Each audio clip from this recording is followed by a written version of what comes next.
अस्सलाम वालेकुम, मेरा नाम है मोहसिन और आज हम लोग स्टार्ट करने जा रहे हैं ऑर्गेनिक केमिस्ट्री को। ये पूरी सीरीज़ बनेगी ऑर्गेनिक केमिस्ट्री की। जितने भी ऑर्गेनिक केमिस्ट्री के चैप्टर हैं सारे इंशाल्लाह हम लोग यहाँ पर कवर करेंगे, तो आप उसके लिए सब्सक्राइब कर लीजिए। तो आज हम लोग स्टार्ट करेंगे ऑर्गेनिक केमिस्ट्री का सबसे पहला चैप्टर जिसका नाम है ऑर्गेनिक कंपाउंड्स। तो स्टार्ट करते हैं। देखें, सबसे पहले तो मैं आपको ये बताना चाहूँगा कि ऑर्गेनिक केमिस्ट्री कहते किसको हैं। ऑर्गेनिक केमिस्ट्री को समझने से पहले आप वर्ड ऑर्गेनिक के बारे में समझिए कि ऑर्गेनिक किसको कहते हैं। ऑर्गेनिक का मतलब होता है लाइफ या लिविंग। ऑर्गेनिक केमिस्ट्री की जो डेफिनेशन है वो ये है, the branch of chemistry that deals with structure, properties, composition and reaction of organic compounds. Organic compounds की जो स्ट्रक्चर प्रॉपर्टीज हैं और इसके अलावा कंपोजिशन और रिएक्शन किस चीज़ के बेटा, ऑर्गेनिक कंपाउंड्स के। तो ऑर्गेनिक केमिस्ट्री में बेटा हम लोग क्या देखते हैं, ऑर्गेनिक केमिस्ट्री में हम लोग ऑर्गेनिक कंपाउंड्स के स्ट्रक्चरल प्रॉपर्टीज देखते हैं, कंपोजिशन और ऑर्गेनिक कंपाउंड्स के सारे रिएक्शंस देखते हैं। अब सवाल ये पैदा होता है कि ये ऑर्गेनिक कंपाउंड्स आखिर क्या होते हैं। तो ऑर्गेनिक कंपाउंड्स किसको कहते हैं, hydrocarbons and their derivatives compounds are known as organic compounds. Hydrocarbon और उसके डेरिवेटिव को हम लोग क्या कहते हैं, ऑर्गेनिक कंपाउंड कहते हैं। हाइड्रोकार्बन मींस ऐसा कंपाउंड जो कि कार्बन और हाइड्रोजन से मिलकर बना हो, जैसे कि CH4, मीथेन, इसको हम लोग क्या बोलेंगे, हाइड्रोकार्बन बोलेंगे। जहां तक ताल्लुक डेरिवेटिव का है तो डेरिवेटिव टर्म जो है मैं आपको बाद में फिर एक्सप्लेन करता हूं। तो बच्चों 1815 के अंदर एक थ्योरी आई जिसको हम लोग वाइटल फोर्स थ्योरी कहते थे। ये बेस करती थी इनऑर्गेनिक कंपाउंड्स के ऊपर। ये थ्योरी ये कहती थी कि जितने भी दुनिया में ऑर्गेनिक कंपाउंड्स हैं, हाइड्रोकार्बन वाले कंपाउंड्स जो हैं वो सारे किस चीज से मिलके बने होते हैं, वो सारे डिराइव होते हैं लिविंग थिंग से। और इस थ्योरी को प्रपोज किसने किया था, बर्जीलियस ने किया था 1815 के अंदर। तो ये थ्योरी ये कहा करती थी कि जितने भी ऑर्गेनिक कंपाउंड्स इस दुनिया में मौजूद हैं वो सारे लिविंग थिंग्स से ऑब्टेन होते हैं, प्लांट से, एनिमल से।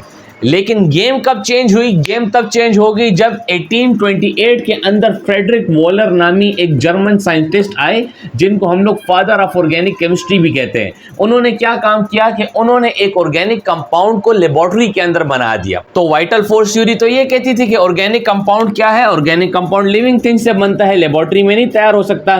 तो 1828 में क्या हो गया, वाइटल फोर्स थ्योरी क्या हो गई, रिजेक्ट हो गई। तो फ्रेडरिक वॉलर ने किया क्या, फ्रेडरिक वॉलर ने क्या काम किया, यूरिन लिया। यूरिन के अंदर आपको पता है क्या मौजूद होता है, अमोनियम साइनेट मौजूद होता है, ये कंपाउंड मौजूद होता है। बाद स्टूडेंट्स कहते हैं कि सर ये भी तो ऑर्गेनिक कंपाउंड है क्योंकि इसमें कार्बन और हाइड्रोजन है, लेकिन ये यहाँ पर कार्बन नहीं है, ये सायानो ग्रुप है, इसको सायानेट कहते हैं, सायानो ग्रुप, ये CN है। इसी तरीके से ये ऑक्सीजन है और ये NH4 है। तो यहाँ पर कोई भी कार्बन मौजूद नहीं है। ये कंपाउंड किसके अंदर मौजूद होता है, इंसान के यूरिन के अंदर मौजूद होता है। जब उसने लेबोरेटरी के अंदर इसको गर्म किया, इसको हीट दी, तो ये कंपाउंड चेंज होकर इस तरीके का कंपाउंड बन गया जिसको हम लोग क्या कहते हैं, कार्बामाइड कहते हैं। और इस कंपाउंड का कॉमन नेम क्या है, यूरिया।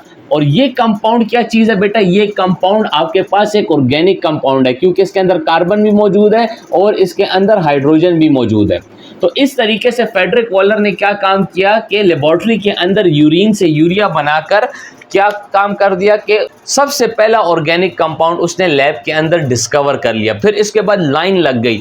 आज की डेट के अंदर 10 मिलियन से ज़्यादा ऑर्गेनिक कंपाउंड्स इस वक्त इस दुनिया में मौजूद हैं, बल्कि इस टाइम भी किसी न किसी लेबोरेटरी में कोई ना कोई ऑर्गेनिक कंपाउंड बन ही रहा होगा। चूंकि पहला कंपाउंड फ्रेडरिक वॉलर ने बनाया था ऑर्गेनिक, इस वजह से इसको फादर ऑफ ऑर्गेनिक केमिस्ट्री भी कहा जाता है। लेकिन कुछ ऑर्गेनिक कंपाउंड्स ऐसे भी हैं जिनके अंदर कार्बन मौजूद होता है लेकिन वो ऑर्गेनिक कंपाउंड्स नहीं होते। फॉर एग्जांपल आपके पास कौन कौन से कंपाउंड्स हैं, carbon monoxide, carbon dioxide, carbon sulphide, ये सारे क्या हैं आपके पास इनऑर्गेनिक कंपाउंड्स हैं।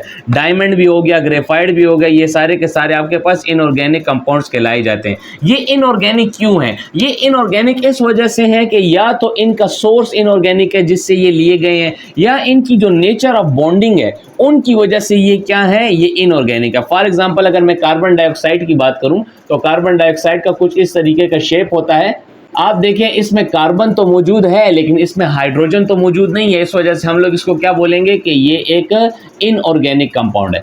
अच्छा, अब बात कर लेते हैं बेटा डेरिवेटिव की, क्योंकि डेरिवेटिव के बारे में मैंने कहा था बाद में डिस्कशन करेंगे। सो स्टूडेंट्स, डेरिवेटिव किसको कहते हैं, देखें फॉर एग्जांपल मेरे पास ये एक हाइड्रोकार्बन है, जैसे कि मीथेन, कार्बन और हाइड्रोजन इसके अंदर मौजूद हैं। जब इसको मैं किसी मॉलिक्यूल के साथ क्या करता हूँ, रिएक्ट करता हूँ, और यहाँ पर ये हाइड्रोजन रिप्लेस हो जाता है NO2 NO2 ग्रुप से। कैसे?